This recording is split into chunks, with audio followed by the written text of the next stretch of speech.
आज का हमारा वीडियो आर्थराइटिस जोड़ों के दर्द को लेकर के है। अक्सर देखने में यह आता है कि जैसे ही ठंडी का सीजन आता है, क्योंकि अभी मैं जस्ट दिवाली के पहले ये वीडियो रिकॉर्ड कर रहा हूं और 3 दिन में दिवाली है, तो दिवाली पर आगाज हो जाता है ठंडक का, शुरुआत का। और जैसे ही ठंडी आती है, जोड़ों के दर्द के मरीजों के अंदर जोड़ का दर्द परेशान करने लगता है। तो ऐसी स्थिति में आर्थराइटिस के बारे में जानना और चर्चा करना बहुत जरूरी है। तो कौन सी आर्थराइटिस आपको है, इस बात का आप कंफर्मेशन भी इस वीडियो में कर सकते हैं और एक ब्रॉड गाइडलाइन हम हर प्रकार की आर्थराइटिस के बारे में लेंगे, जिससे आपको क्लैरिटी आए कि आपको कौन सी आर्थराइटिस है और उसका इलाज क्या होना चाहिए। तो ये पूरी मैं सीरीज आर्थराइटिस पर दोबारा से एक शुरू कर रहा हूं, इसलिए अगर अब तक आपने ये चैनल सब्सक्राइब नहीं किया हो तो चैनल सब्सक्राइब कर लें और साथ में बेल आइकन जरूर प्रेस करें, जिससे आगे के नोटिफिकेशंस आपको समय पर मिलते रहे। तो आइए शुरू करते हैं। आर्थराइटिस बेसिकली 2 चीजों से मिलकर बना है। आर्थ मतलब जॉइंट एंड आइटिस मतलब इन्फ्लामेशन, जोड़ों में होने वाला इन्फ्लामेशन। जब इन्फ्लामेशन आएगा तो क्या होगा? सूजन भी आएगी, रेडनेस भी आएगी आपके जोड़ के ऊपर। कुछ आर्थराइटिस में वो सूजन और रेडनेस नहीं आती, उसकी भी हम चर्चा करेंगे, परंतु दर्द रहता है।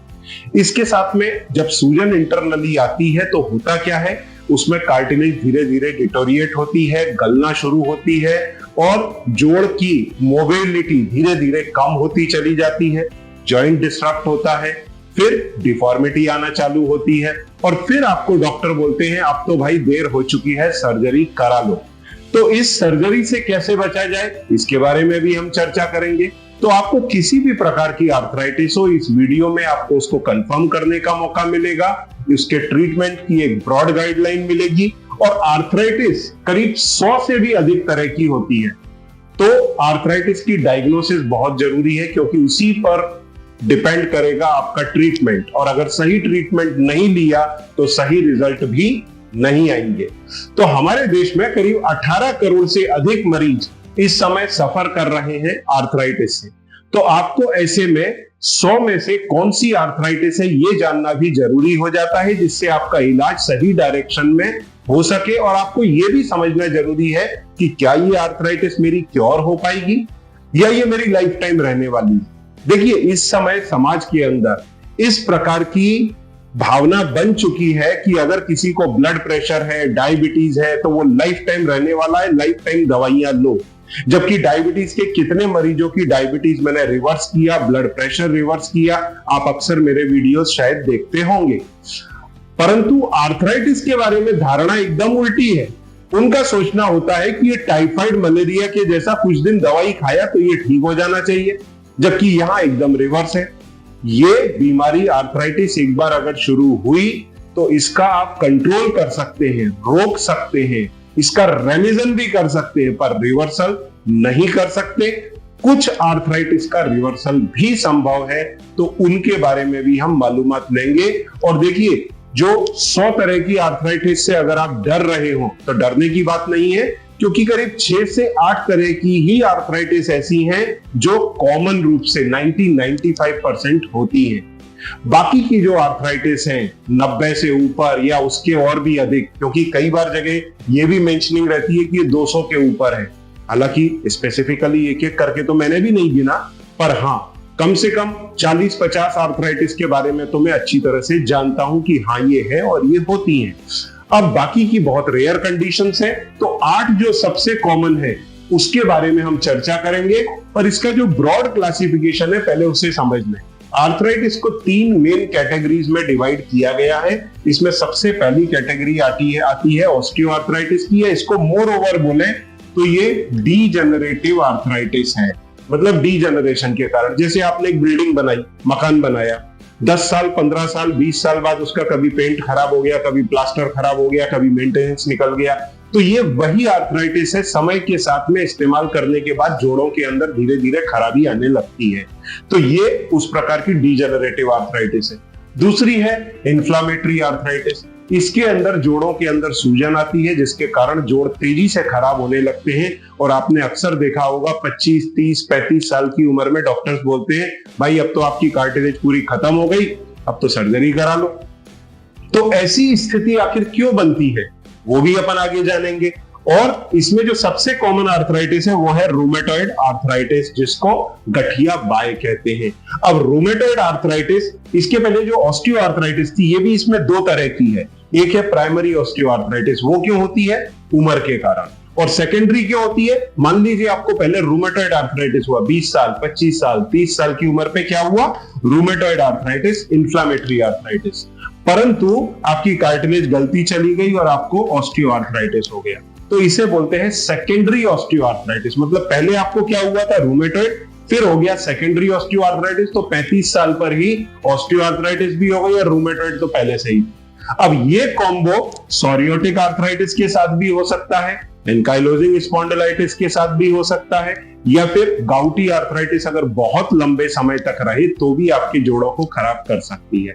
परंतु अक्सर लोग गाउटी आर्थराइटिस में अपने यूरिक एसिड का ख्याल रखते हैं और उसको कंट्रोल में कर लेते हैं, और मैंने भी इस पे कई सारे वीडियोस बनाए हैं। एक नया वीडियो और बनाएंगे खास तौर से इसकी डाइट के ऊपर, तो इसके लिए इस वीडियो को और आगे के वीडियोस को आप ध्यान से सुने, तो जैसा मैंने बोला सब्सक्राइब जरूर कर लें। अब ये तीनों आती है इन्फ्लामेटरी आर्थराइटिस की कैटेगरी में, और ऐसी ढेर सारी हैं, जैसे सोरियोटिक आर्थराइटिस, ल्यूपस आर्थराइटिस, वो भी इसी कैटेगरी के अंदर आती है। अब इसके बाद में एक ब्रॉड कैटेगरी, बड़ी कैटेगरी है सेप्टिक आर्थराइटिस की, जो अक्सर बच्चों में हो सकती है, या कई लोगों में जैसे टीबी हुआ, टीबी के बाद में इस प्रकार की आर्थराइटिस हो गई, या फिर गले में किसी बच्चे को इन्फेक्शन हुआ, वहां से इन्फेक्शन ट्रिकल होकर जॉइंट में चला गया। पर अक्सर ये केसेस आपको मेरे साथ में ऑनलाइन डिस्कशन में इस तरह के केसेस नहीं आएंगे। इसमें होगा क्या, इमीडिएट आपको किसी प्रकार का गले में बच्चे को इन्फेक्शन हुआ या किसी और बॉडी पार्ट में, और जोड़ के अंदर दर्द शुरू हो गया, तो ऐसे में आपको इमीडिएट रश करना होता है अपने नियरेस्ट डॉक्टर से मिलने के लिए, और उधर इसका इलाज हो जाता है। या किसी को टीबी है और साथ में जोड़ खराब हो गया, तो वो भी उसको लोकल में ही ट्रीट करना होता है। तो इसके अक्सर केसेस जो ग्लोबली मेरे पास में केसेस आते हैं, क्योंकि कई ऐसे कंट्री हैं जहां पर लंबी लाइन लगी हुई है। अभी कनाडा, ऑस्ट्रेलिया, यूएस, यूके, ये ऐसे कई कंट्री हैं जिनके अंदर गवर्नमेंट फैसिलिटी प्रोवाइड करती है, पर मरीजों का नंबर कई महीनों के बाद में आता है, कई दिनों के बाद आता है, तो कई बार वो कंसल्ट करते हैं। पर इस तरह के केसेस में इस प्रकार का कंसल्टेशन का जरूरत नहीं पड़ता, आपके लोकल डॉक्टर ही उसको हैंडल करके मैटर को क्लोज कर देते हैं। परंतु इस प्रकार की आर्थराइटिस जो काफी कॉमन है और काफी लंबे समय तक, मतलब एक बार हो गया तो चलनी ही चलनी है, एक्सेप्ट दिस गाउटी आर्थराइटिस, उस केस में इस तरह का नहीं होता। तो इस तरह के पेशेंट्स अक्सर परेशान रहते हैं, और ऐसे में डिफरेंट आइडियाज, डिफरेंट चीजें उनके प्रोटोकॉल के अंदर लागू करनी होती हैं, अगर उनको अपनी बीमारी में सही से लाभ लेना है, कंट्रोल करना है और इवन रेमिशन स्टेज तक पहुंचना है। तो सबसे पहले अब हम चर्चा करेंगे ऑस्टियो आर्थराइटिस की, या जिसे बोलते हैं डीजेनरेटिव आर्थराइटिस। यूजुअली ये होती है उम्र के कारण। जैसे मैंने आपको बताया, बिल्डिंग को कई साल हो गए बन के, अब उसका कभी पेंट कभी प्लास्टर खराब हो रहा है, तो अक्सर महिलाओं में ये देखने में आता है, मोर ओवर जब उनका पोस्ट मेनोपॉज शुरू होने वाला होता है 47-48 के बाद में। तो इसमें अक्सर शुरुआत होती है घुटने के जोड़ से। तो घुटने के जोड़ से शुरुआत होगी, फिर दूसरे जोड़ों में भी होगा। जैसे जो ओबीज लोग होते हैं उनको कमर के अंदर दर्द शुरू होता है, कुछ लोगों को गर्दन में शुरू होता है, वो भी इसी का ही एक टाइप है डीजेनरेटिव आर्थराइटिस का। फिर एक उम्र के बाद, समय के बाद में लोगों को उंगलियों में, ये नाखून के पास वाला जो जॉइंट है उसके अंदर दर्द शुरू होता है, और ये कई बार डिसलोकेट हो जाती है। आपने कई लोगों की आगे की उंगली देखी होगी, ऐसे टेढ़ी हो जाती है। इसके अपार्ट जो गर्दन के अंदर होता है उसको बोलते हैं सर्वाइकल स्पॉन्डिलोसिस, कमर में जो होता है उसे बोलते हैं लंबर स्पॉन्डिलोसिस। तो जो कॉमन जॉइंट है वो कौन कौन से हैं? घुटना, हिप, कमर, गर्दन, ये फर्स्ट जॉइंट अंगूठे वाला, या फिर उंगलियों के नेल्स के पास वाला जॉइंट, डिस्टल इंटरफेरेंजियल जॉइंट जिसे कहते हैं टेक्निकल।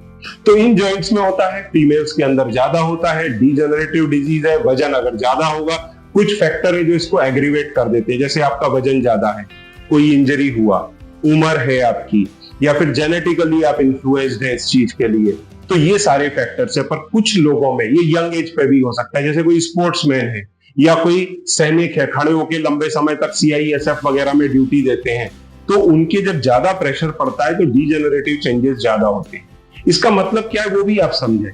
हमारे जोड़ों के अंदर या बॉडी के डिफरेंट ट्रिलियंस ऑफ सेल, उनकी एक स्पेसिफिक लाइफ है, उसके बाद में वो डेड हो जाता है और उसको नई सेल रिप्लेस कर देती है। अब जब आर्थराइटिस होती है तो होता क्या है, कार्टिलेज के ऊपर लोड ज्यादा आता है और डैमेज, डीजनरेशन ज्यादा होता है। जैसे कोई स्पोर्ट्समैन है, रोज का 20-25 किलोमीटर भाग रहा है, या क्रिकेटर है, तेजी से बॉलिंग कर रहा है, तो उसके घुटने के जोड़ पे प्रेशर आता है, तो उसके कारण जोड़ में डैमेज ज्यादा है, पर रिपेयर मान लीजिए कम हो रहा है, तो उसको आर्थराइटिस कम एज पे भी हो जाएगी।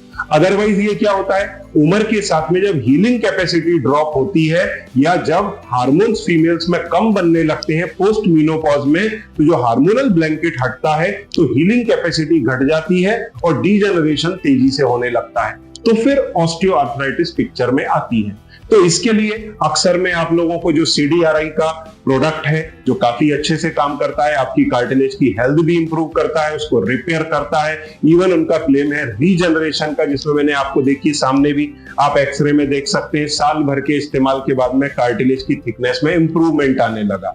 और जोड़ों के पेन के अंदर तो with in 2 weeks to 3 weeks फर्क आने लगता है, मोबिलिटी इंप्रूव हो जाती है, ब्लड मार्कर जो है 3 से 6 महीने में इंप्रूव हो जाते हैं। तो ये एक रिसर्च प्रोडक्ट है central drug research institute of India का, जिसका नाम है जॉइंट फ्रेश और 4 स्टेप। तो इसका अक्सर मैं सेवन ऑस्टियोआर्थराइटिस में करने बोलता हूं, जिसमें आपकी कार्टिलेज की हेल्थ और जॉइंट की हेल्थ इंप्रूव होती है। साथ में 4 स्टेप लेने के लिए सलाह देता हूं, जिससे आपके जोड़ों का दर्द और सूजन घटता है। तो इसका सेवन, यदि आपने पहले के मेरे वीडियो सुने हैं तो ये आप चालू रखें, बाकी इसकी इन लेंथ चर्चा हम आगे आने वाले वीडियोस के अंदर करेंगे। पर हाँ, अगली स्लाइड लेने के पहले मैं ये बता दूं कि ये सबसे बड़ा कारण है लोगों में घुटने की सर्जरी होने का। कई केसेस में कमर की सर्जरी या फिर गर्दन की भी सर्जरी कुछ केसेस में होने का, पर मेन जो घुटनों में और हिप के अंदर आपको सर्जरी करानी पड़ती है घुटने में सबसे अधिक, उसका कारण यही संधिवात है और आप इसको अक्सर इग्नोर करते रहते हैं। तो अगर किसी को संधिवात हुआ है तो वो इग्नोर उसे जरा भी ना करे। अब सेकंड सबसे कॉमन जो आर्थराइटिस है वो है रूमेटॉइड आर्थराइटिस। इसको बोलते हैं हाथों का गठिया, या इसको गठिया बाय भी बोलते हैं। ऑस्टियोआर्थराइटिस को हिंदी में क्या बोलते हैं, संधिवात। रूमेटॉइड आर्थराइटिस को क्या बोलते हैं, गठिया बाय, या फिर इसको बोलते हैं आमवात। ठीक है, तो ये हिंदी में बोला जाता है और इंग्लिश में तो रूमेटॉइड आर्थराइटिस है, जैसा आप जानते ही हैं। और इसको बेसिकली छोटे जोड़ों का आर्थराइटिस कहा जाता है। ये जो लोग जेनेटिकली इन्फ्लुएंस्ड हैं उनके अंदर किसी कारण से प्रेसिपिटेट होता है, जैसे कोई इंफेक्शन हो गया वायरल, या फिर प्रेगनेंसी हुआ, या फिर कोई इंजरी हुआ, तो अचानक से हाथ पैर की उंगलियों में दर्द शुरू हो जाएगा। जैसे कोई वायरल इंफेक्शन, चिकनगुनिया के बाद में अक्सर कई लोग इस प्रकार की कंडीशन रिपोर्ट करते हैं, या प्रेगनेंसी के बाद, डिलीवरी के बाद रिपोर्ट करते हैं। तो इसके अंदर होता क्या है, 2 तरह के ये भी होते हैं। एक होता है सीरो पॉजिटिव, दूसरा होता है सीरो नेगेटिव।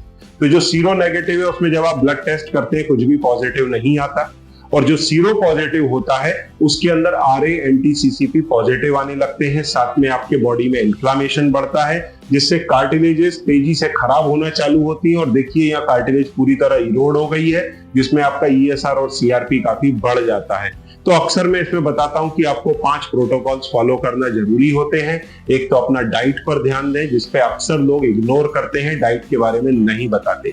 तो रूमेटॉइड में सबसे पहले डाइट के ऊपर फोकस करें, उसके बाद में दूसरा एक्सरसाइज, योगा करें, जिससे जोड़ों की मोबिलिटी बनी रहे। तीसरा वही जो सप्लीमेंट जॉइंट फ्रेश और 4 स्टेप मैंने हर्बल सप्लीमेंट्स बताए थे वो रेगुलर लें, जिससे आपकी जोड़ों का दर्द कम रहे, सूजन कम रहे और साथ में कार्टिलेज की हेल्थ आपकी अच्छी रहे। उसके बाद में जो नेक्स्ट रहता है, अगर जरूरत पड़े दर्द उसके बाद में भी पूरी तरह कंट्रोल नहीं आए तो कुछ एलोपैथिक दवाइयां लेनी पड़ सकती हैं। और इसमें सबसे जरूरी है 3 से 6 महीने में ब्लड टेस्ट और रेगुलर फॉलोअप। इसमें मैं सीधा बोलता हूं, निगाह हटी और दुर्घटना घटी, ये वाला हिसाब होता है। आपने 2-4 साल इसको इग्नोर किया कि अरे दर्द तो मैं सहन कर लूंगा या कर लूंगी, और आपका हो गया पूरा सफाया। तो पहले घुटने के जोड़ जाते हैं, फिर मरीज क्या बोलता है, अरे घुटने मेरे बदली हो गए, अब मेरा ये बीमारी क्या बिगाड़ देगी, तो फिर उसके बाद में हिप भी चला जाता है। और ये खाली आपके जोड़ों पर ही असर नहीं करती, इसके साथ में आपके लंग्स पर भी असर करती है, किडनी पर, और बाकी के दूसरे जो ऑर्गन्स हैं उसके ऊपर भी असर करती है। तो इसके लिए इसका कंट्रोल करना बराबर से जरूरी है। और कई बार इसमें ये देखने में आता है मरीज डर के मारे सारी दवाइयां बंद करके बैठ जाते हैं, वो गलती मत करना। क्योंकि होता क्या है, जब भी कोई एलोपैथिशियन आपको दवाई या प्रिस्क्रिप्शन देता है तो साथ में 3 से 6 महीने में ब्लड टेस्ट भी करता है। वो इसीलिए करता है कि किडनी या लिवर पर उसका कोई साइड इफेक्ट तो नहीं है। अगर साइड इफेक्ट है तो दवाइयां मॉडिफाई की जाती हैं। पर अक्सर केमिस्ट लोग या फिर रिलेटिव लोग क्या बोल के डरा देते हैं, अरे तुम्हारा किडनी लिवर खराब हो जाएगा, बंद कर दो। अब बंद करने के बाद मरीज आ गया बिस्तर पे। अब इससे बुरा आपके जीवन में क्या होने वाला था कि 30 साल पे आप बिस्तर पे लेट गए।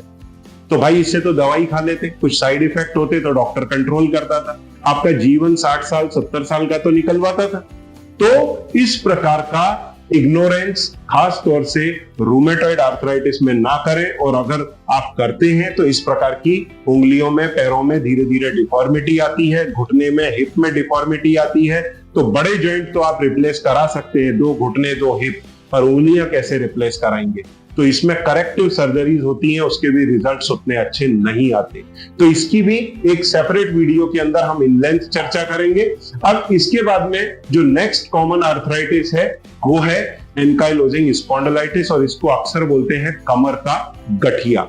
और इसकी डायग्नोसिस अक्सर जब होती है तो या तो मरीज शिकायत करता है मेरे लंबे समय से कमर में दर्द बना रहता है, सुबह में स्टिफनेस ज्यादा होती है। और आर्थराइटिस में सुबह में स्टिफनेस हर मरीज को होती है, ऑस्टियो आर्थराइटिस वाले को भी होगी, पर वो 15 मिनट, आधे घंटे, 1 घंटे के लिए होगी।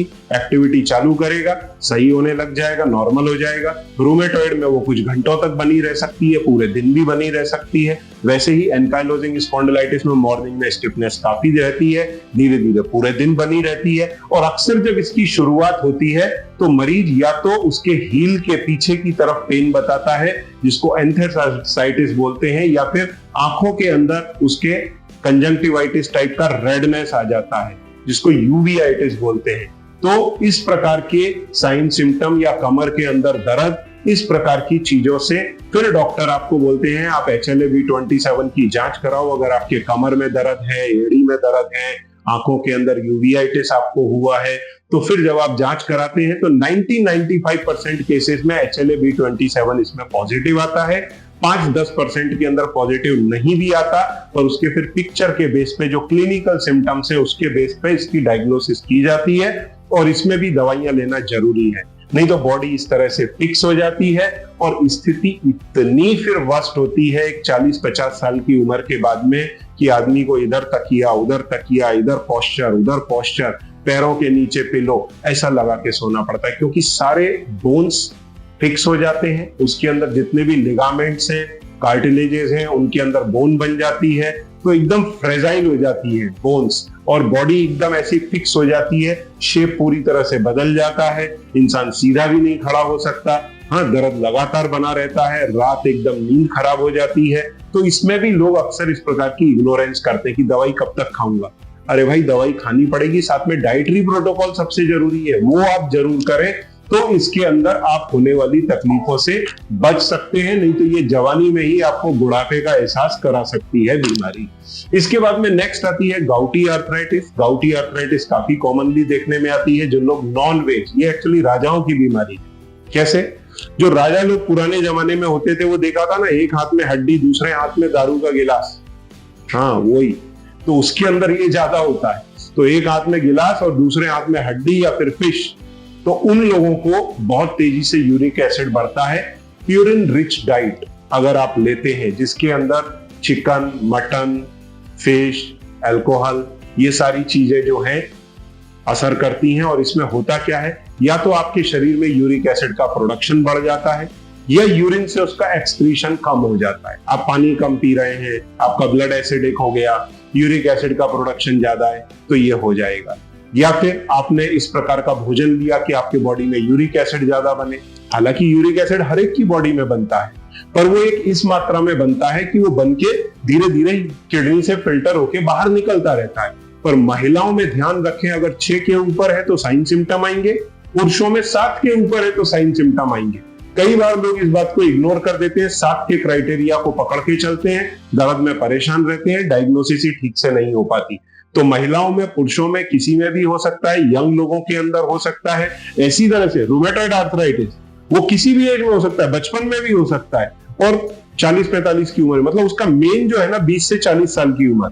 ऑस्टियोआर्थराइटिस का 40-45 के बाद, ये किसी भी एज पर, 15-20 साल, 25 साल, 30 साल, किसी भी एज पर। फिर जब आप इसको सही से कंट्रोल नहीं करते तो देखिए इस प्रकार के टॉफीज हाथ में भी और पैर में ही तो बहुत कम दिखाया है, सूजन ही है खाली, पर इस तरह के टॉफीज बन जाते हैं, उसमें एक जिलेटिनस मटेरियल जो है वो इकट्ठा हो जाता है, फिर कई बार उसको सर्जरी करके निकालना पड़ता है, काफी पेनफुल जॉइंट हो जाते हैं, जॉइंट्स इवन खराब हो जाते हैं। अब इसके बाद में ये आर्थराइटिस नहीं है, फाइब्रोमाइल्जिया एक कंडीशन है जिसके अंदर अक्सर मरीज शिकायत करता है कि मेरी सारी मांसपेशियों में दर्द होता है, जोड़ों में दर्द होता है, पूरे दिन दर्द रहता है, थकान रहती है, एकदम जी घबराता रहता है, खाने का मन नहीं होता है, और कई सारे इसके अंदर सिम्टम आते हैं, नोशिया, वॉमिट के जैसा फील होना, मॉर्निंग में स्टिफनेस रहना, पूरे दिन स्टिफनेस रहना, बुखार के जैसा लगना, मसल्स के अंदर अक्सर पेन रहना, और बाकी के ये सारे ढेर लिखे हैं जो हम फाइब्रोमाइल्जिया का एक स्पेसिफिक वीडियो बनाएंगे, उसमें इन लेंथ डिस्कस करेंगे। तो इसको बेसिकली, अब इसमें होता क्या है, वाइफ ने बोला मेरे बदन में दर्द हो रहा है, हस्बैंड ने बोला चलो डॉक्टर को दिखाते हैं।